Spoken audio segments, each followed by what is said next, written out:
What does it feel like to look through a scope, see a man's face clearly enough to count his breaths, and then decide in 3 seconds whether he lives or dies 309 times? It's August 1941, and 24-year-old Lyudmila Pavlichenko is lying in rubble, with a rifle she barely knows how to use, staring at a Romanian officer 400 meters away who has no idea he's being watched. She's a librarian, a university student, a mother. She's never hurt anyone in her life. Her hands are shaking so violently she can't hold the crosshairs steady. He lowers his binoculars and she sees his face, a real person with a family, with dreams, with people who love him. Her finger is on the trigger, but she's frozen. He turns away. The moment passes. She failed. 3 hours later, that same officer's machine gunners cut down a dozen Soviet soldiers right in front of her position. Boys she'd eaten breakfast with that morning. And something inside her breaks, not into pieces, but into something colder, sharper, more dangerous than she knew existed. She finds another target, steadies her breathing, and this time when she pulls the trigger, there's no hesitation. In 11 months, this woman who couldn't take her first shot will become Lady Death. The sniper German soldiers feared more than artillery, more than tanks. The invisible ghost who killed 309 men with such terrifying precision that entire battalions changed tactics just to avoid her. But here's what the history books don't tell you. She wasn't born deadly. She was born normal. And what turned her into the most lethal female sniper in human history wasn't talent. It was 3 seconds of paralysis that taught her the worst lesson of war. The story does not begin in Sevastopol, but in a small town called Bela Tserkva, south of Kiev, where Lyudmila Mikhailovna Pavlichenko was born in July 1916 to a family of modest means, during the chaos of World War I and the Russian Revolution. Her father worked in a factory. Her mother was a teacher. Nothing in her childhood suggested she would become a soldier, much less a legendary one. She was studious, quiet, more comfortable with books than people, the kind of child who asked too many questions and remembered everything she read. When she was 14, her family moved to Kiev, and it was there, in that ancient city of golden domes and wide boulevards along the Dnieper River, that something unexpected happened. A boy in her neighborhood, accounts vary on his name, but the story remains consistent, began bragging about his shooting skills at a local rifle club. The way he talked, his casual assumption of male superiority in matters of marksmanship, ignited something in the teenage Lyudmila that she had not known existed, a fierce, almost irrational competitive drive. She joined the shooting club not out of any love for firearms, but simply to prove him wrong. What she discovered there changed everything. The Mosin Nagant rifle, standard issue for Soviet shooters, felt natural in her hands in a way that startled her instructors. The weapon was heavy, over 9 pounds of wood and steel, with a kick that bruised the shoulders of grown men. But when Lyudmila sighted down its barrel at the distant targets, something clicked into place in her mind, a kind of mathematical clarity where distance, trajectory, wind resistance, and human error collapsed into a single point of absolute certainty. She could see where the bullet would go before she pulled the trigger, could feel the weapon's rhythm as if it were an extension of her own nervous system. Within months, she was outperforming boys who had been shooting for years. By the time she was 16, she had earned a sharpshooter's badge, a certification that meant little in practical terms, but everything to her sense of self-worth. She continued shooting through her late teens, not obsessively but regularly, the way some people maintain as sport or hobby. She enrolled at Kiev University to study history, married young to a man whose name history has mostly forgotten, had a son, divorced quietly when the marriage failed, and settled into the life of a graduate student and part-time librarian. She read voraciously histories of war, biographies of leaders, accounts of revolutions and empires rising and falling. She had no interest in becoming a soldier.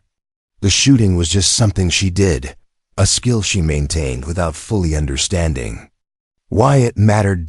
Then came June 22, 1941, and everything ended. The German invasion of the Soviet Union was not merely a military operation, but an existential assault, a genocidal campaign designed to enslave or exterminate entire populations and remake Eastern Europe as Lebensraum for the Third Reich. The speed and violence of the attack shocked even Stalin's regime, which had willfully ignored mounting intelligence that Hitler was preparing to break the non-aggression pact. Within hours, the Luftwaffe destroyed thousands of Soviet aircraft on the ground. Within days, entire army groups were encircled and annihilated.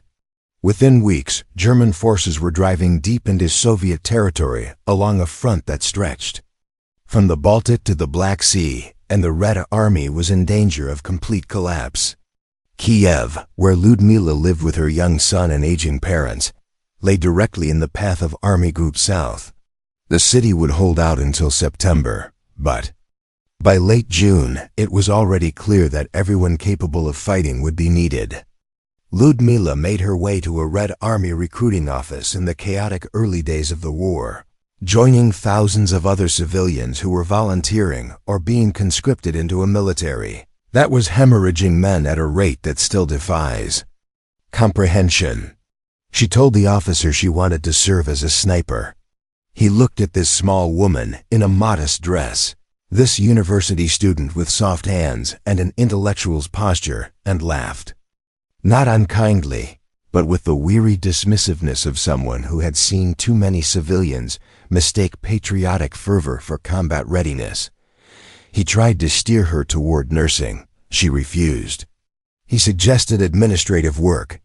She refused again, her voice hardening.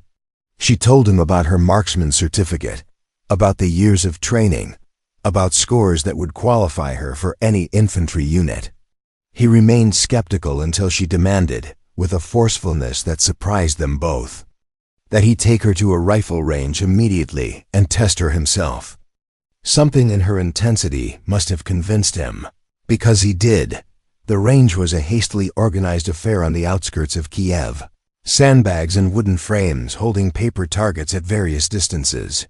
The officer handed her a Mosin Nagant rifle, freshly issued and unfamiliar, not the sporting variant she had trained with, but the full military weapon with its longer barrel and iron sights. He set targets at 100 meters, then 200, then 300. She fired methodically, without showmanship or hesitation, taking her time with each shot in the way she had been taught. Breath control, sight alignment, trigger squeeze so smooth the rifles.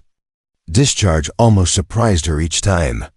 When they walked out to check the targets, every shot had found center mass, grouping so tight they could have been drawn with a compass. The officer's skepticism evaporated. Within a week, Ludmila Pavlichenko was assigned to the 25th Chapiev Rifle Division as a sniper, one of fewer than 2,000 women who would serve in that specialized and deadly role during the entire war. She was given a rifle, a uniform that fit poorly basic equipment, and orders to report to Odessa, the Black Sea port city that was about to become one of the first major battlegrounds of the Eastern Front. She had no illusions about what she was being asked to do. This was not target shooting. This was killing, deliberate and personal, and there would be no taking it back once she started. She left her young son with her parents, knowing she might never see him again, and traveled south toward the sound of artillery fire that was already visible on the horizon as columns of black smoke rising into the summer sky. She was 24 years old, weighed perhaps 110 pounds, and had never seen combat. In her pack, along with ammunition and rations, she carried a small photograph of her son and a worn copy of a history book about the Napoleonic Wars. She did not pray. She was a product of Soviet education and had no use for religion. But she made herself a promise. If she was going to kill, she would do it with purpose, with precision, and she would never waste a life, hers or anyone else's. Within 2 months, That promise would be tested in ways she could not have imagined, and the quiet librarian from Kiev would become something else entirely, something necessary and terrible and impossibly brave. Odessa, in August 1941, was a city bracing for annihilation, its palm-lined boulevards and elegant architecture standing in surreal contrast to the frantic preparations for siege. The city had been a jewel of the Russian Empire, a cosmopolitan port where the Black Sea met streets filled with theaters and cafes. Now it was a fortress, and everyone inside knew that Romanian and German forces were closing in with overwhelming force. The Soviet High Command had decided Odessa would not fall easily, that every day the city held would buy precious time for defenses elsewhere, which meant the soldiers and civilians inside were trading their lives for time in a calculus that made perfect strategic sense and was utterly devastating in human terms. When Ludmila arrived with her unit in early August, the city was already transforming. Defensive positions carved into parks, machine gun nests behind sandbag walls, anti-tank obstacles blocking streets where children had played weeks before. She reported to her commanding officer, a grizzled infantry captain who had survived the Finnish winter, war, and carried himself with the exhausted competence of someone who understood exactly how bad things were about to become. He looked at her personnel file, looked at her standing in her ill-fitting uniform with a rifle nearly as tall as she was, and assigned her to a position overlooking one of the main approach roads without ceremony. He simply pointed to a map, told her where to dig in, and warned her that when the enemy came they would come in waves, that she needed to pick targets carefully because ammunition would be rationed. Then he looked at her directly with something that was not quite pity but close to it, the look of someone who had sent too many young soldiers into situations from which they would not return. He asked if she understood what she was being asked to do, not just tactically but morally, whether she could actually kill another human being when the moment came. She met his gaze and said yes, though she had no idea if it was true. The first time Ludmila looked at another human being through her rifle scope with intent to end their life, her hands shook so badly she could not hold the crosshairs steady. It was late August, and Romanian forces had begun their assault on Odessa's outer defenses. The sound of war was constant, artillery shells screaming overhead, the chattering of machine guns, tank cannons booming, and underneath it all the strangest sound, thousands of men shouting, orders and screams merging into an inhuman roar.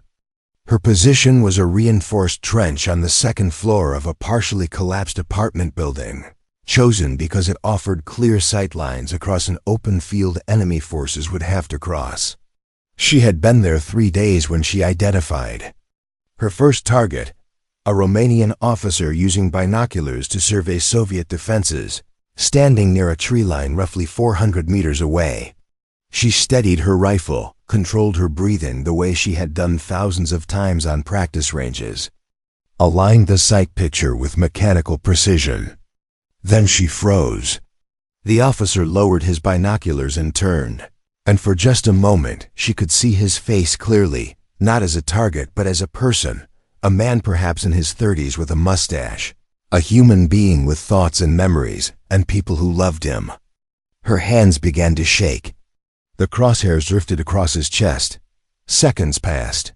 He moved back into cover, and the moment was gone. She had failed. For hours afterward, Ludmila fought a war inside herself more intense than the battle raging below. She understood this was what she had volunteered for, that mercy toward the enemy was a luxury no one could afford. But understanding something intellectually and being able to pull a trigger, knowing it would cause a human being to cease existing, were two entirely different things. Then the Romanians launched a major assault, hundreds of infantry moving in coordinated rushes towards Soviet trenches. She watched through her scope as Red Army soldiers began to fall, boys barely trained, their bodies torn apart by bullets and shrapnel. She saw a machine gun team set up and begin raking Soviet positions with sustained fire, Some men she had eaten breakfast with cut down as they tried to return fire. The gunner was professional, adjusting his fire with calm efficiency. She could see his face through the scope, younger than expected, maybe 20. She steadied her rifle, controlled her breathing, placed the crosshair's center mass on his chest, and this time there was no hesitation. The rifle kicked. Through the scope she saw him fall. The philosophical crisis that had paralyzed her evaporated, replaced by something colder and more functional. She worked the bolt, found the second gunner reaching for the weapon, and fired. Again, then another target. Another. She fell into a rhythm that was almost meditative.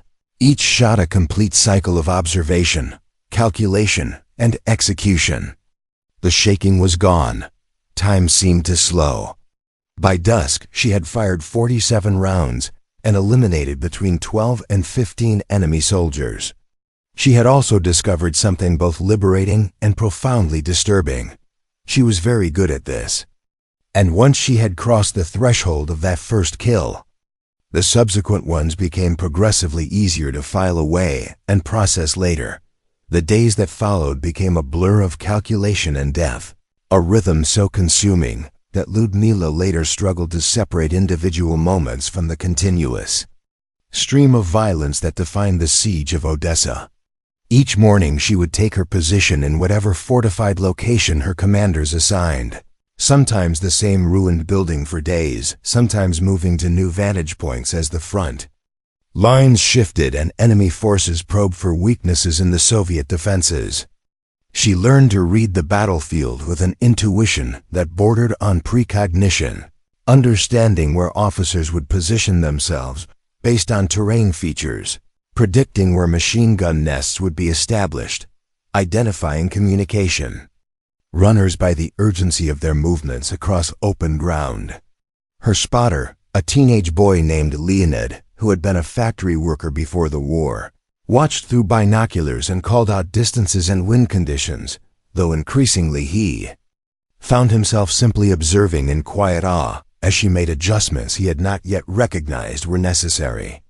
The partnership between sniper and spotter is intimate in ways that are difficult to explain to those who have not experienced combat. They shared a cramped space for hours or days at a time, communicated in whispers or hand signals, depended on each other for survival in the most literal sense.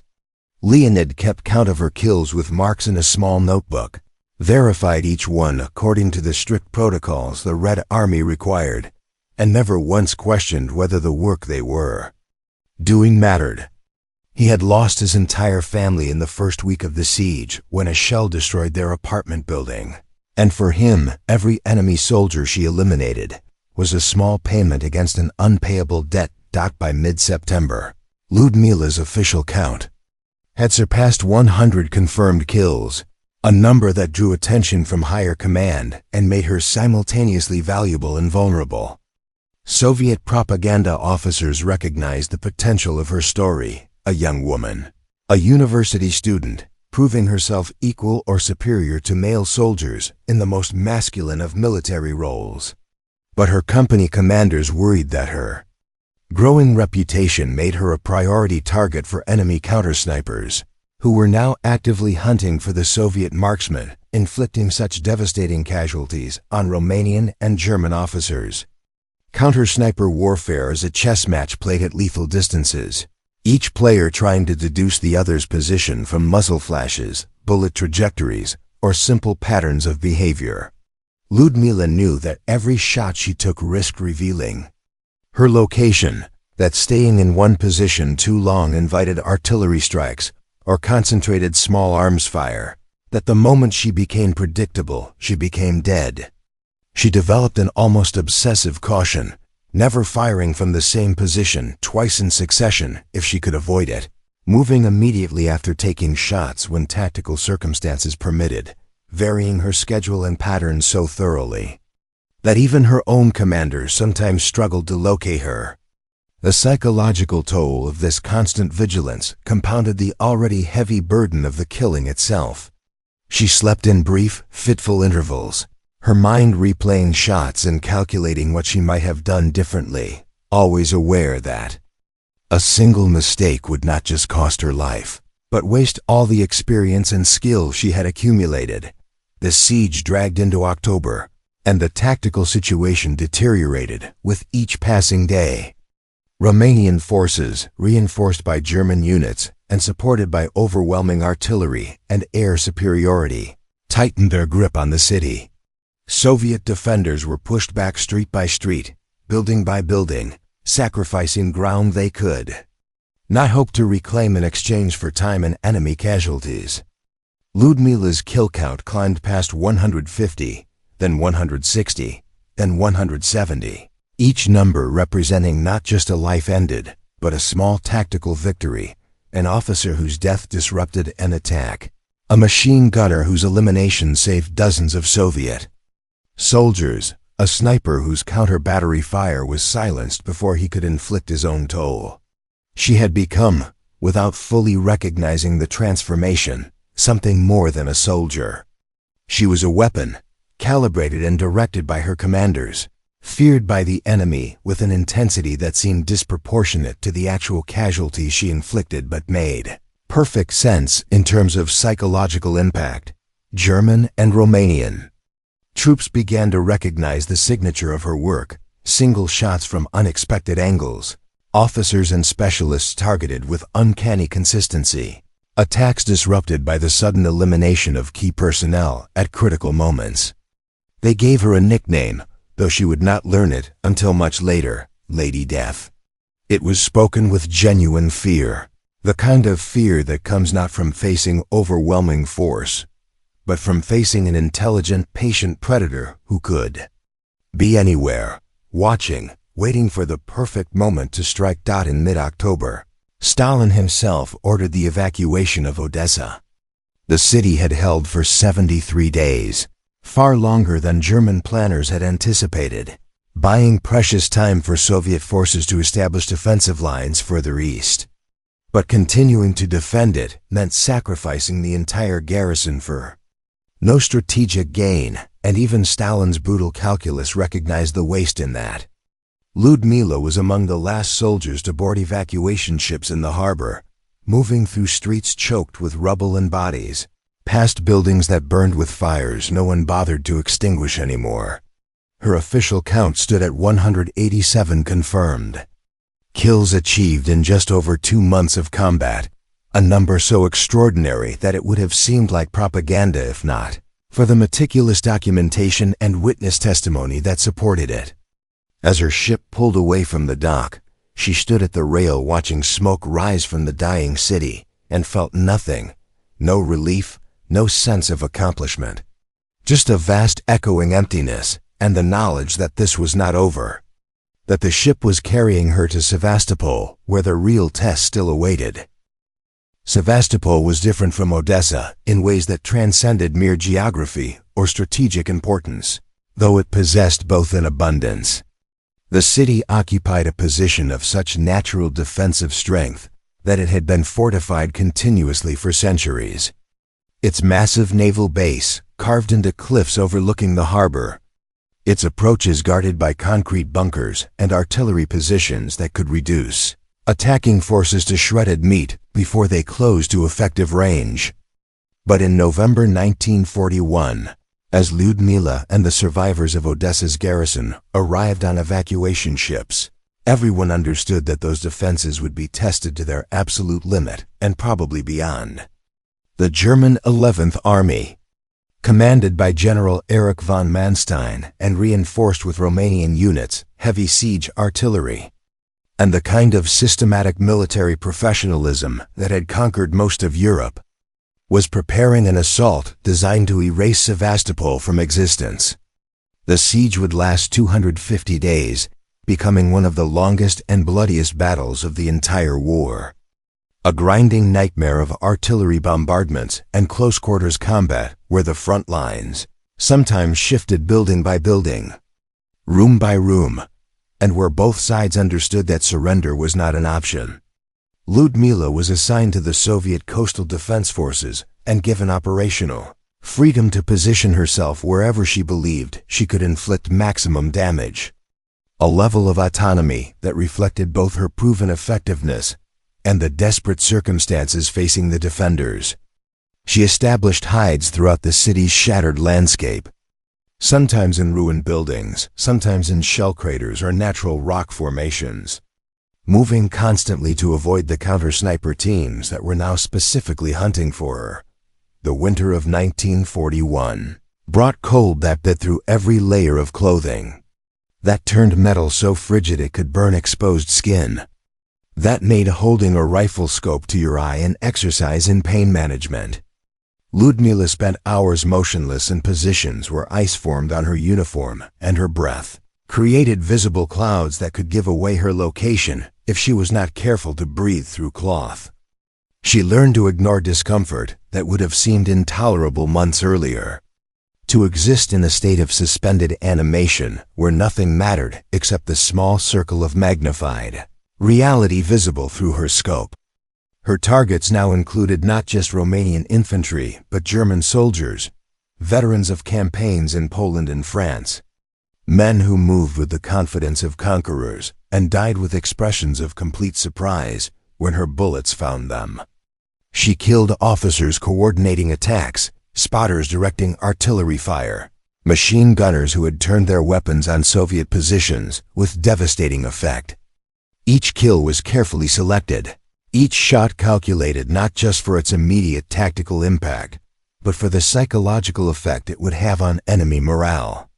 German units began to recognize her work through pattern analysis, understanding that certain sectors of the front were more dangerous than others, that officers who exposed themselves for even seconds were gambling with their lives. Some units started rotating leadership responsibilities to avoid creating obvious targets. Others implemented strict protocols about movement in open areas.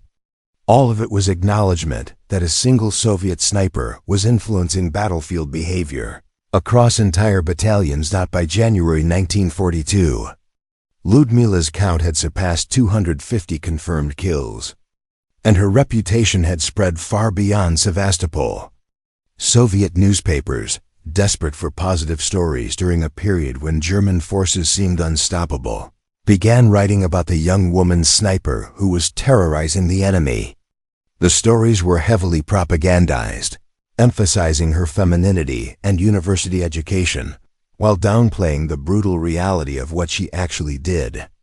But they served a purpose in maintaining civilian morale and demonstrating that Soviet citizens could fight back effectively even when outnumbered and outgunned. For Ludmila herself, the attention was deeply uncomfortable. She had not volunteered to become a symbol or a propaganda tool. She had volunteered to fight, and the killing she did was necessary, but not something she wanted celebrated or romanticized. When war correspondents managed to reach her position to take photographs or conduct interviews, she answered their questions with the minimum responses protocol required, deflecting personal inquiries and refusing to discuss her feelings about the work. What could she say? That each kill was both easier and harder than the last. That she had stopped seeing enemy soldiers as individuals and started seeing them as problems to be solved. That she sometimes dreamed about the faces she had seen through her scope in the instant before she pulled the trigger, and woke up uncertain whether she felt guilt or simply exhaustion. The spring of 1942 brought renewed German assaults as the ground dried and mobility improved. Massive attacks supported by bombers that turned entire sections of the city into moonscapes of cratered earth and pulverized concrete.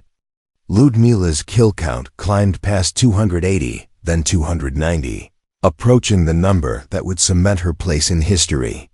But the psychological strain was becoming unbearable. She had been in continuous combat for nearly 9 months, longer than most soldiers could sustain without breaking, and the cumulative stress was manifesting in ways she could not entirely control. Her hands trembled when she was not actively engaged in shooting. She startled at sudden sounds. She found herself unable to sleep for more than an hour without jerking, awake convinced she had missed a target or exposed her position. Her commanders recognized the signs of what would later be called combat stress reaction or post-traumatic stress, disorder, but was then simply understood as someone reaching their limit.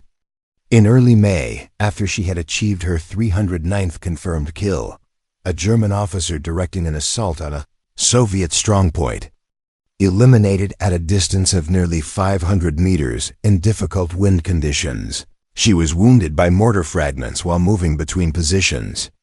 The injuries were not life-threatening but were serious enough to require evacuation, and her superiors made the decision to pull her from the front line permanently. She had given everything the war could reasonably demand of one person, and taking more would simply waste the incredible asset she represented.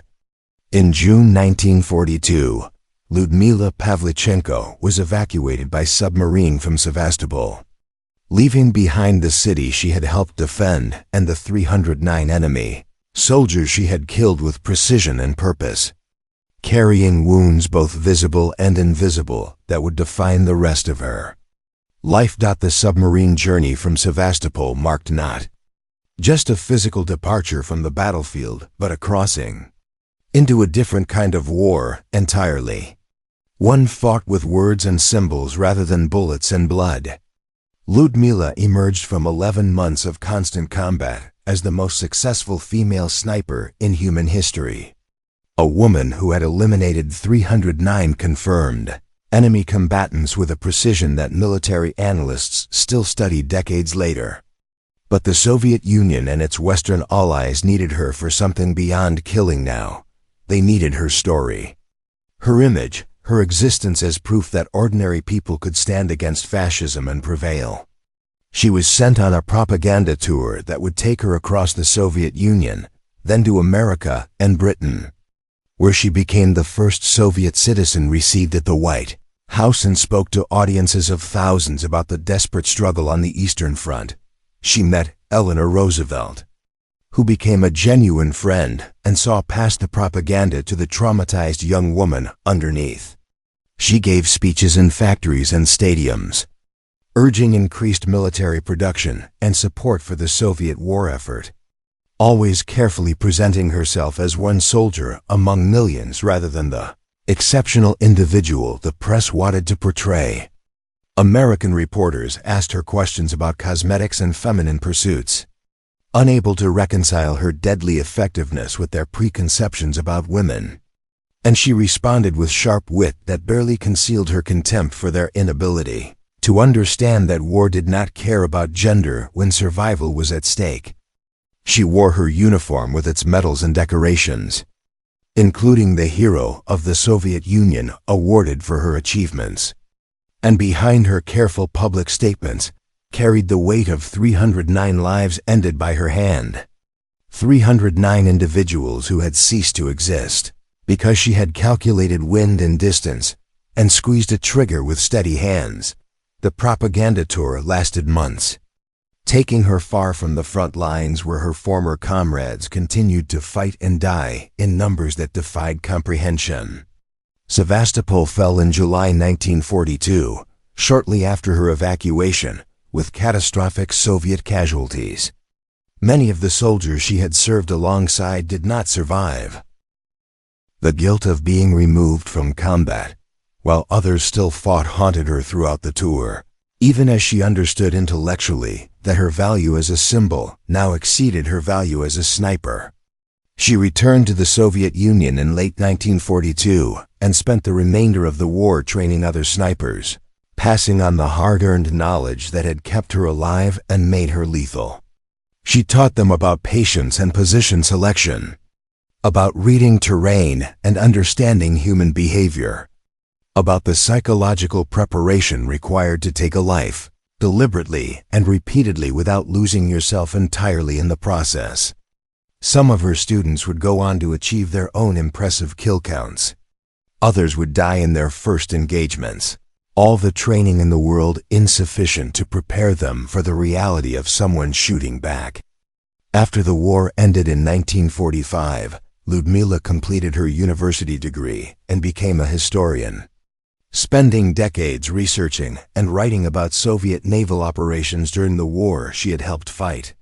She married again, raised her son, and lived outwardly as a respected veteran and scholar. But those who knew her well understood that part of her had never left Sevastopol, that she carried the psychological scars of those 11 months. For the remaining 40 years of her life, the dreams never stopped entirely. Faces seen through a rifle scope in the instant before death. The metallic smell of blood and cordite. The sound of incoming artillery that made her flinch decades after the last shell fell. She spoke rarely about her wartime experiences except in official contexts, understanding that the reality of what she had done and seen was too raw, too visceral to share with people who had not experienced combat themselves. She had killed 309 human beings, each one presumably with the same capacity for love and fear and hope that she possessed. And while she never expressed regret for actions she believed were necessary, she also never pretended the psychological cost was anything less than devastating. The medals and decorations she received, including Hero of the Soviet Union, the highest honor her country could bestow, represented recognition of effectiveness, but not absolution.